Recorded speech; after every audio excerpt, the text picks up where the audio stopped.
kiri dan bawah mejanya barangkali ada sampah. Jika ada sampah simpan dulu, nanti sampahnya dibuang setelah pembelajaran. Kemudian rapikan duduknya agar proses pembelajaran ini terasa nyaman dan bisa konsentrasi. Baik.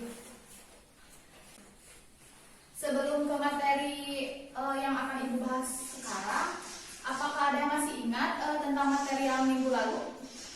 Tentang perdagangan internasional, Bu. Oh iya, betul ya. Jadi minggu kemarin itu kita membahas tentang perdagangan internasional, dan sekarang kita akan membahas kerjasama ekonomi internasional ya. Jadi saling berkaitan. Baik. Sebelumnya Ibu mau bertanya terlebih dahulu, apa yang dimaksud dengan kerjasama ekonomi internasional? Siapa yang bisa menjawab? Ibu, Silakan Mini. kerjasama ekonomi internasional adalah kerjasama yang dilakukan oleh negara satu dengan negara yang lain. Ya, betul ya. Jadi kerjasama ekonomi internasional itu kerjasama yang dilakukan antara negara yang satu dengan negara yang lain, tentunya dalam bidang ekonomi. Nah, sebelumnya Ibu nanti akan membahas tentang pengertian, bentuk-bentuk, lembaga, dan manfaat kerjasama ekonomi internasional. Sekarang Ibu akan menampilkan sebuah video terlebih dahulu. Silakan kalian simak dan pahami tentang video tersebut. Jadi ini sangat besar dampaknya. Kita bisa lihat bahwa Prancis adalah salah satu mitra strategis Indonesia. Perdagangan Indonesia dan Prancis tahun lalu itu sekitar 2,5 miliar dolar. Investasi juga cukup tinggi. Nah, yang kita bisa lihat dampak langsung aja tentunya. Akhir Mei ini tadinya sudah direncanakan ada misi dagang dan misi investasi dari sekitar 30 perusahaan di Prancis, di mana CEO dan pengusahanya akan ke Indonesia untuk melakukan negosiasi kerjasama. Dan ini rencana sudah direncanakan untuk mereka pergi pada tanggal 30 sampai sekitar tanggal 5 April. Namun ini harus dibatalkan karena situasi. Jadi itu salah satu dampak real yang sudah terlihat. Kita juga bisa lihat bahwa dari berbagai komunikasi yang kita terima dari pengusaha-pengusaha yang melakukan bisnis di Indonesia, sudah terlihat berbagai macam hambatan. Berbagai produk yang kita ekspor ke sini umumnya adalah komoditas seperti CPO, seperti chemical dan lain sebagainya. Ini sudah mulai terlihat hambatan-hambatan. Contohnya juga importer furniture di sini sudah mulai mengurangi dan membatalkan order yang mereka biasa lakukan kepada partnernya di Indonesia setiap bulan. Pengusaha yang biasanya mengimpor gudang dari Indonesia sekarang sudah meminta untuk mengurangi importnya belanjanya dari Indonesia. Kemarin juga kita mendapat informasi ada salah satu perusahaan yang membuat masker dan hand sanitizer di Prancis, di mana bahan bakunya sebagian didapatkan dari Indonesia. Nah, karena memang Indonesia membutuhkan, sehingga bahan baku itu ditahan dan tidak boleh diekspor sehingga pengusaha di sini juga saat ini sedang bingung untuk mencari alternatif, karena juga dia mendapat order peningkatan yang cukup tinggi dari pemerintah Prancis. Kemarin waktu saat saya bicara dengan pihak dari Kamar Dagang Prancis di sini, kita membahas untuk mencoba mereschedule kunjungan tersebut pada bulan Juni. Namun demikian, itu tentunya sangat tergantung dengan situasi yang ada baik di Indonesia maupun di Prancis, dan juga tentu di berbagai belahan dunia. Karena contohnya saat ini berbagai penerbangan sedang dibatasi, dan ini kan tentunya akan mempersulit untuk mereka bisa berkunjung ke sana.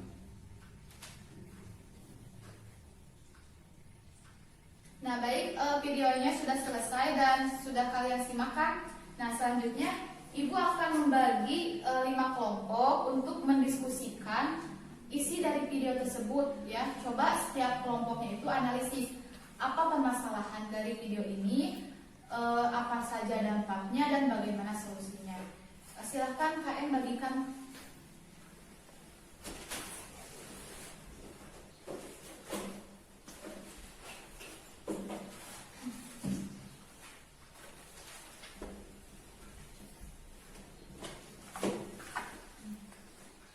Ibu kasih waktu 15 menit untuk mendiskusikan dengan kelompoknya.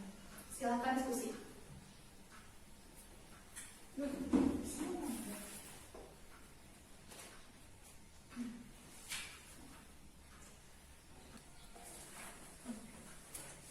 Sudah selesai? Belum Bu, sebentar Silakan. terbaik Bu.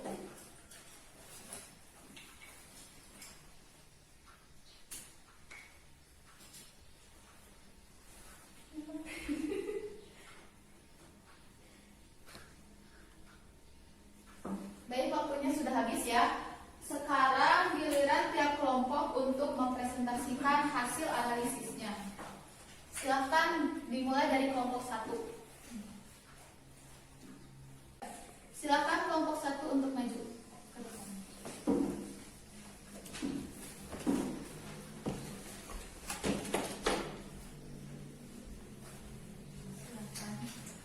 Assalamualaikum warahmatullahi wabarakatuh. Waalaikumsalam warahmatullahi wabarakatuh. Hasil diskusi kelompok 1 setelah kami menganalisis video yang telah ditampilkan. Jadi permasalahan dari video tersebut adalah dampak yang disebabkan COVID-19 terhadap perdagangan RI Prancis. Ya. Solusi dari dampak yang disebabkan COVID-19 ini agar perekonomian Indonesia tetap berjalan, maka sentra-sentra ekonomi di daerah harus tetap berjalan agar pendapatan nasional tetap terjaga. Ya, ada yang mau menyanggah? Jika tidak, mungkin sekian dari kelompok 1. Tepuk tangan untuk kelompok 1.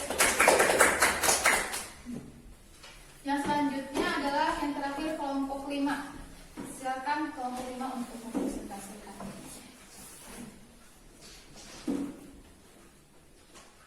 Nah, dari video tersebut dapat kita lihat kan dampaknya, yaitu 1. Pembatalan misi dagang dan investasi yang dilakukan Dubes Prancis ke Indonesia, dan yang kedua yaitu Prancis melakukan pengurangan bahkan pembatalan order dan impor dari Indonesia, dan yang ketiga yaitu adanya pembatasan penerbangan.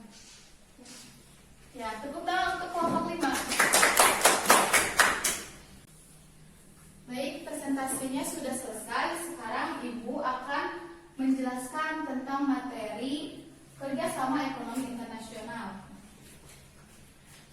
Sebelumnya Ibu akan memberitahukan terlebih dahulu tujuan pembelajaran materi kerjasama ekonomi internasional ya.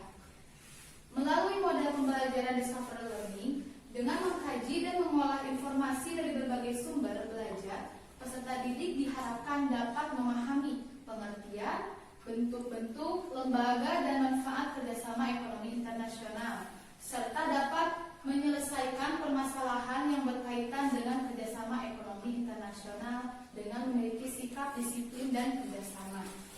Nah, jadi setelah pembelajaran ini diharapkan kalian itu mampu memahami pengertian, bentuk-bentuk, lembaga, dan manfaat kerjasama ekonomi internasional.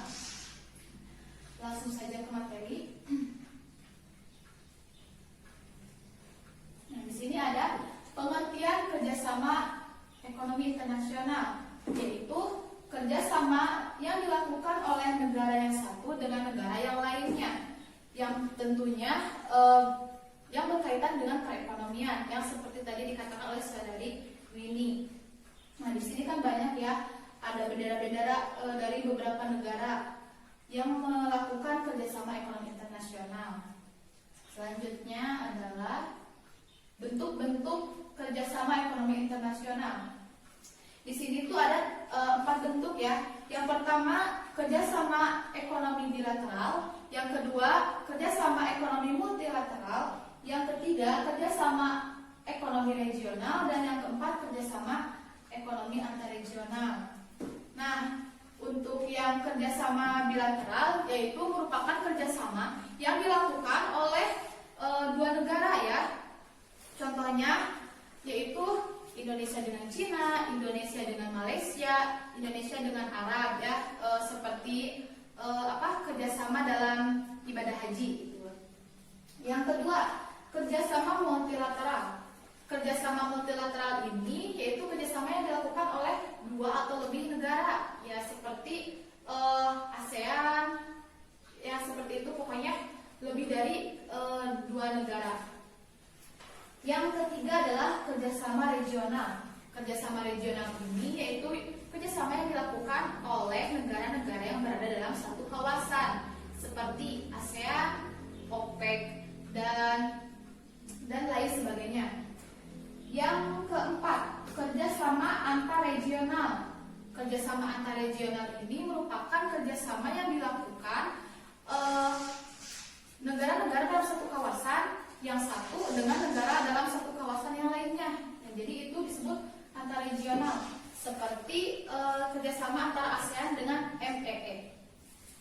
Selanjutnya adalah lembaga kerjasama ekonomi internasional. Nah, lembaga-lembaga ini dibagi menjadi 2. Ada lembaga yang di bawah naungan PBB, ada juga lembaga lainnya atau yang tidak berada di bawah naungan PBB. Yang pertama, lembaga di bawah PBB. Ada ECOSOC. ECOSOC ini suatu lembaga PBB yang mengurusi atau bertugas di dalam perekonomian dan sosial. Yang kedua adalah World Bank atau Bank Dunia. Nah, Bank Dunia ini bertugas untuk membantu atau memberikan pinjaman kepada negara-negara berkembang atau negara yang sedang mengalami transisi keuangan. Yang ketiga adalah UNINDO. UNINDO adalah lembaga yang mengurusi tentang industri-industri di suatu negara. Yang keempat, FAO adalah lembaga PBB yang mengurusi tentang kebutuhan pangan dan agrikultur atau pertanian. Yang kelima ada ILO. Nah, ILO ini kita sudah tahu ya pasti, yaitu lembaga PBB yang mengurusi tentang ketenaga kerjaan, atau yang lebih kita kenal itu yaitu tentang buruh, ya labor. Yang selanjutnya adalah lembaga lainnya. Nah, untuk lembaga lainnya yang tidak di bawah naungan PBB ada ADB. ADB ini merupakan bank pembangunan. Nah, bank pembangunan ini bertugas untuk membantu negara-negara yang membutuhkan pinjaman dana ya untuk pembangunan negara itu sendiri. Misalkan untuk pembangunan negaranya seperti infrastruktur dan lain-lain. Ada IDB. Nah, kalau IDB ini sama ya, bank pembangunan, cuma ini tuh lebih ke syariat ya, ada Islam gitu. Ada Islam, jadi aturan-aturan yang ada di bank pembangunan ini itu berdasarkan syariat Islam. Yang ketiga ada OPEC ya. Nah, OPEC ini merupakan lembaga yang mengurusi tentang negara-negara penghasil minyak ya, seperti Kuwait, Arab Saudi. Selanjutnya ada IMF. IMF itu yang mengurus tentang moneter semua negara ya, beberapa negara. Terus ada WTO, yaitu suatu lembaga yang mengurusi perdagangan internasional. Selanjutnya ada, yang terakhir adalah manfaat kerjasama ekonomi internasional. Yang pertama itu mempercepat masuknya arus investasi. Nah, dengan adanya kerjasama ekonomi internasional ini, maka investasi dari negara satu ke negara lainnya itu akan cepat gitu ya masuknya itu, karena adanya kerjasama antara negara itu. Yang kedua adalah memperkuat stabilitas ekonomi domestik. Nah, dengan adanya kerjasama ini, maka akan terjalin hubungan antara negara yang satu dengan negara yang lain. Kita itu akan memperkenalkan produk-produk ke negara lain sehingga menghasilkan pendapatan kepada negara kita. Yang ketiga adalah menimbulkan penyebaran perdagangan. Ini sama seperti yang kedua, jadi kita itu bisa memperkenalkan produk dan jasa kita ke negara yang lain. Jadi dengan kerjasama ini semua produk kita tuh bisa dikenal oleh seluruh dunia ya. Yang keempat, meningkatkan kepercayaan pasar. Yang kelima, menimbulkan pertukaran teknologi, ya tentu saja ini paling penting ya. Jika kita tidak memiliki suatu teknologi, dengan adanya kerjasama internasional itu, maka kita akan bertukar teknologi atau memperbaharui teknologi kita dari negara yang sudah maju.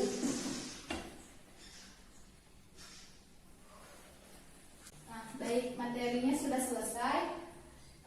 Barangkali ada yang mau ditanyakan dari materi yang tadi sudah Ibu jelaskan. Ada yang belum mengerti atau mau ditanyakan? Saya Bu. Oh, ya, silakan Dita. Saya mau bertanya Bu, apakah yang harus dilakukan pemerintah agar kerjasama ekonomi dengan negara lain dapat terjalin dengan baik? Sebelum Ibu menjawab, apakah ada yang bisa menjawab dari kalian semua? Tidak ada? Baik, Ibu akan coba menjawab ya. Agar kerjasama kita itu ya dipandang baik atau bisa berjalan dengan baik, kita harus menjalin hubungan yang bersih gitu ya, dan terhindar dari hal-hal negatif gitu.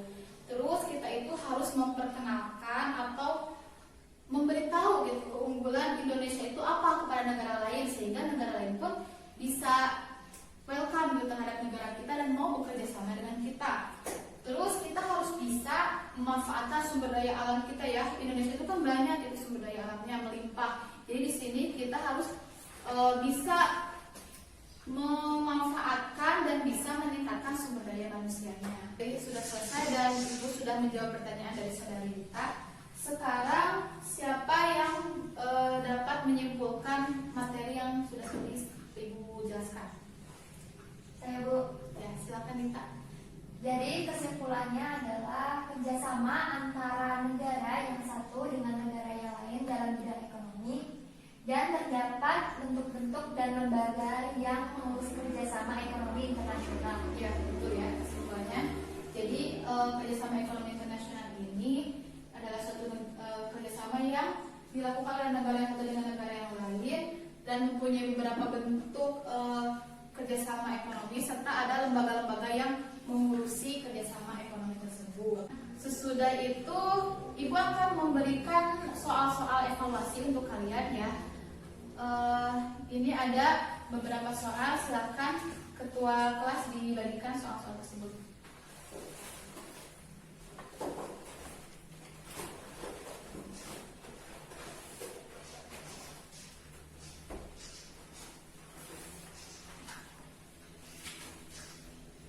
Ibu kasih waktu 10 menit untuk mengisi soal tersebut.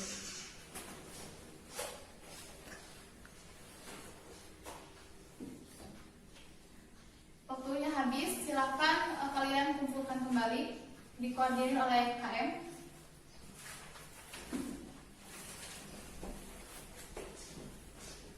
Terima kasih. Baik. Untuk tugasnya ya, kalian kerjakan LKS halaman 75 tentang kerjasama ekonomi internasional. Kalian kerjakan, nanti minggu depan Ibu periksa LKS kalian. Ibu. Nah, mungkin pertemuan kita cukupkan sekian dan materinya pun sudah materi yang terakhir ya. Mari kita mengucapkan hamdalah bersama-sama. Alhamdulillahirabbil alamin. Sekian pembelajaran atau pemberian materi dari Ibu. Wabillahi taufiq wal hidayah. Wassalamualaikum warahmatullahi wabarakatuh. Waalaikumsalam warahmatullahi wabarakatuh.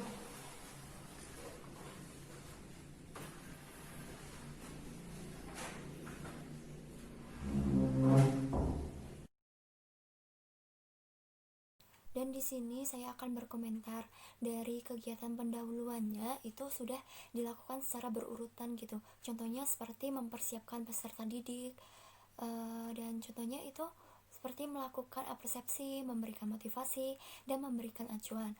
Nah, untuk kegiatan intinya juga dalam penyampaian materinya juga sudah dikuasai gitu oleh seorang guru. Dan cara penyampaiannya juga sudah jelas dan melakukan pembelajarannya itu sesuai dengan sintaks. Nah, untuk memanfaatkan sumber, alat, dan media pembelajarannya itu sudah dilakukan dengan baik gitu. Dan penggunaan bahasanya itu sudah cukup jelas ya. Dan volumenya juga udah digunakan dengan sesuai gitu dengan pembelajaran di kelas, atau volumenya sudah cukup sesuai. Dan kebersihan dan kerapian itu sudah dan sangat diperhatikan oleh guru. Untuk kegiatan penutupannya juga sesuai dengan sintaks yang sudah ditetapkan sebelumnya. Baik, saya di sini akan mencoba untuk mengomentari hasil dari praktek micro teaching yang telah dilaksanakan. Nah, untuk kegiatan pendahuluan yang meliputi mempersiapkan peserta didik, kemudian melakukan apersepsi, kemudian memberi simulasi dan acuan, itu sudah dilakukan secara berurutan. Untuk kegiatan inti, materi yang disampaikan sudah cukup dikuasai dan pembelajaran yang dilakukan sudah sesuai dengan sintaks. Nah, kemudian penggunaan bahasa juga sangat jelas, volumenya juga baik, kebersihan dan kerapihan juga sangat diperhatikan. Nah, untuk kegiatan penutup itu juga sudah sesuai dengan sintaks.